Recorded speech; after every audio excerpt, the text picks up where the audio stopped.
On se retrouve dans Punchline sur Europe 1 avec Jean-Claude Dacier. Bonsoir, merci d'être resté, mon cher Jean-Claude. C'est un plaisir. Guylaine Ottenheimer est avec nous, rédactrice en chef à Challenge. Bonsoir à vous. Et Amine El Khatmi qui rigole, président du Printemps républicain. Bonsoir Amine, ravi de vous retrouver tous les trois pour notre petit menu de Punchline. Allez, on va peut-être commencer par Renaud Muselier, les Républicains. On commence.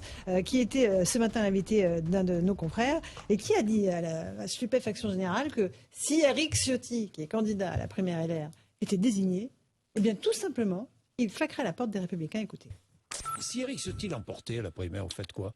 Ah mais moi je quitterai immédiatement le LR. Je démissionnerai immédiatement. Je quitterai ma famille politique. Ça voudra dire que je suis minoritaire, que ma famille politique a décidé de mettre en place quelqu'un qui a plus de la droite de l'extrême droite. Bon, tous ceux qui veulent un avenir pour la droite, tous ceux où on a une expérience de gestion, de savoir-faire, et pas de haine, de rejet, d'antipathie, de mesquinerie, de méchanceté, de trahison, J'en ai au milieu des traîtres, là, quand même. Donc, de toute façon, la seule chose qui compte, il faut bien le savoir, c'est que M. Ciotti, chaque fois qu'il soutient quelqu'un, il perd.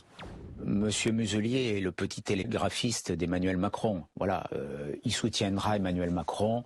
Renaud Muselier, il avance masqué, mais en réalité, comme certains de ses amis au Sud qui sont déjà passés dans le camp d'Emmanuel Macron, il est totalement macronisé. Voilà pour l'ambiance chez les Républicains entre Renaud Muselier, Éric Ciotti, Guylaine Ottenheimer. Les noms d'oiseaux fusent. Traître, petit télégraphiste d'Emmanuel Macron, ça promet pour la primaire. Quelle famille, ils n'ont pas besoin d'ennemis. C'est sûr. Ciotti a aussi donné des vertes pour se faire fouetter en disant que si jamais Zemmour était au second tour, il voterait pour lui. Enfin, on est loin de là, il n'y a pas besoin de dire ça. Tout ça pour récupérer des voix de Zemmour. Enfin, on est quand même dans un petit jeu où tout le monde dit des bêtises, des stupidités. Et moi, je serais Muselier, je veux dire vraiment à quelques jours d'un congrès où le maître mot, c'est le rassemblement, on va s'écouter, on va se respecter. Il n'avait pas besoin de faire cette sortie. Il suffisait de dire, il y a peu de chances quand même que Ciotti soit choisi, donc je réponds pas à la question, plutôt que de déverser. Mais c'est les tontons flingueurs, là. On a vraiment l'impression que c'est les tontons flingueurs. Ils ont des haines recuites, ils ont habité côte à côte pendant des années. Alors il y a un petit territoire qui leur échappe, ils ont gagné une élection, il leur a piqué un mec.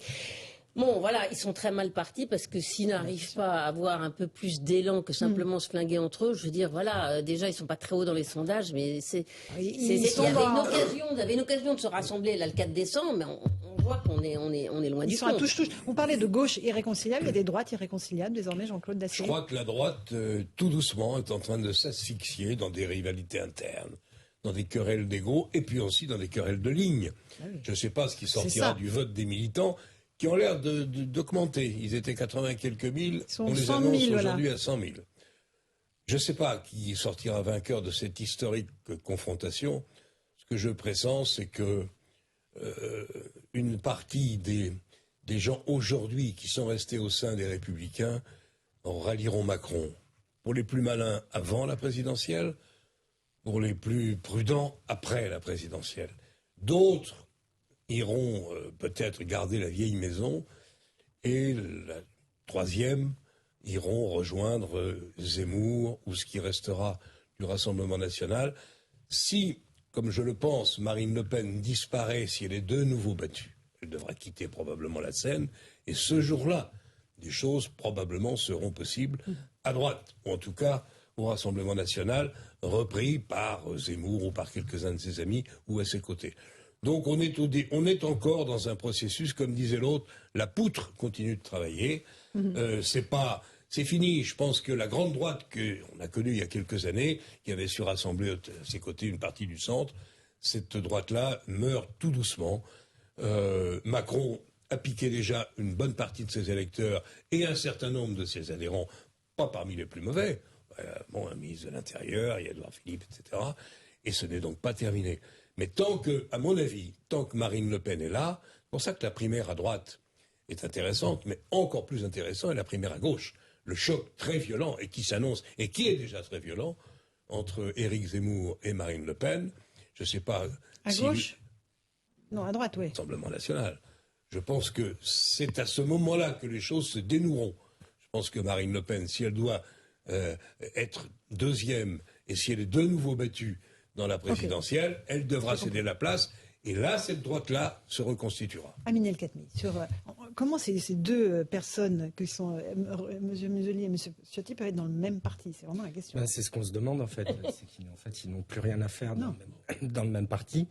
Ils y restent parce qu'ils ont tous des intérêts pour des investitures, des logos, mais ils n'ont plus rien à faire. Enfin, on se souvient de l'épisode des régionales où M. Muselier avait été convoqué devant une espèce de tribunal politique à Paris à la demande de Ciotti, qui il rend la monnaie de sa pièce là aujourd'hui, parce qu'il avait envisagé d'accueillir Mme Cluzel, la secrétaire d'État, et quelques élus macronistes sur sa liste. On se souvient de l'épisode chez M. Rotner, qui n'avait pas voulu de Nadine Morano, qui avait fait tout un scandale avec le talent qu'on lui connaît.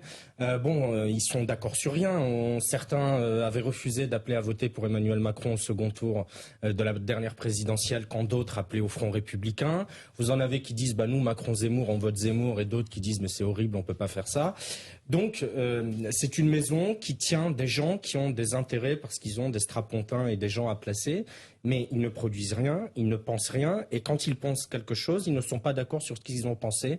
Tout ça alors, ils ne pensent rien, non, parce qu'ils articulent tous leur programme en ce moment, Amine. Vous parlez des deux en question? Je parle de l'appareil en tant que tel, du parti. Un parti, c'est aussi fait pour produire des idées. Là, oui, vous avez des propositions de Pécresse, de Bertrand, des uns et des autres, mais ils ne sont plus d'accord.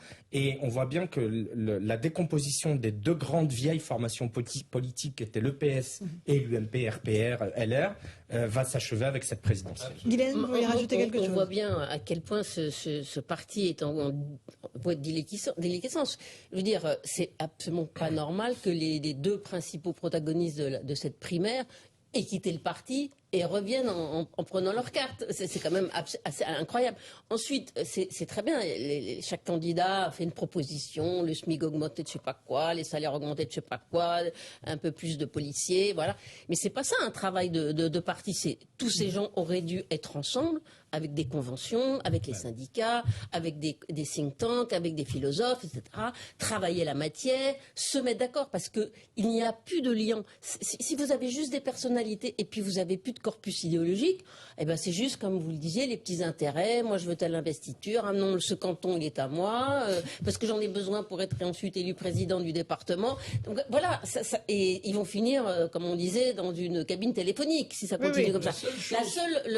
La seule interrogation qu'il y a, c'est l'après Macron, Édouard Philippe.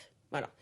Et parce que c'est une personnalité qui est suffisamment forte pour rallier cette famille centre-droit. Il n'y a personne à gauche pour reprendre la famille Macron. Donc voilà, est-ce que lui pourra reformer un corpus, etc., qui ne sera pas juste une dérive de la droite républicaine vers l'extrême droite? Pas faux. La seule situation qui pourrait leur redonner un peu d'oxygène, c'est que le candidat qui sera désigné par le Congrès des Républicains au mois de décembre, que ce candidat, que ce soit M. Barnier ou que ce soit M. Bertrand ou un autre, soit en piste face à Macron au deuxième tour de la présidentielle. Là, je veux bien croire que la droite dite légitimiste, dite traditionnelle, celle qu'on a connue depuis des années, retrouvera un peu de couleur, même si le candidat en question est battu, ce qui est possible, mais c'est pas certain. Même si le candidat est battu, je pense que ça pourrait redonner un peu d'espace et de légitimité à cette droite-là. Mais il y a encore quelques obstacles à franchir. Oui. Ce qui paraît extraordinaire par rapport à la situation qu'on connaît aujourd'hui, en se disant mais que font-ils dans le même parti, c'est qu'il y a quelques années, et pas il y a 30 ans, il y a quelques années, il y a un parti qui s'appelait l'UMP qui a réussi à mettre dans la même maison des centristes, des libéraux, des souverainistes, des amis de M. Séguin, des anti-Maastricht, des gaullistes, de la droite sociale, enfin bref, des gens qui représentaient les diverses nuances de la droite, mais qui avaient arrivé à s'entendre parce qu'il y avait un chef, et on sait que la culture du chef à droite, beaucoup plus qu'à gauche, est importante. Quand il y a un leader, on le suit. Et puis il y avait une conquête du pouvoir, et là, ils n'ont ni chef, ni conquête du pouvoir. Ils tentent la conquête. Un coup de pied dans la Absolument, à tout ça. On fait une petite pause, on se retrouve dans un instant. Et pourtant, le paradoxe, c'est que 37% des électeurs se placent à droite de l'échiquier politique aujourd'hui dans notre pays. C'est un chiffre en augmentation. C'est une étude de Fondapol, opinionnée pour le Figaro. On en débat dans un instant dans Punchline sur Europe 1. À tout de suite.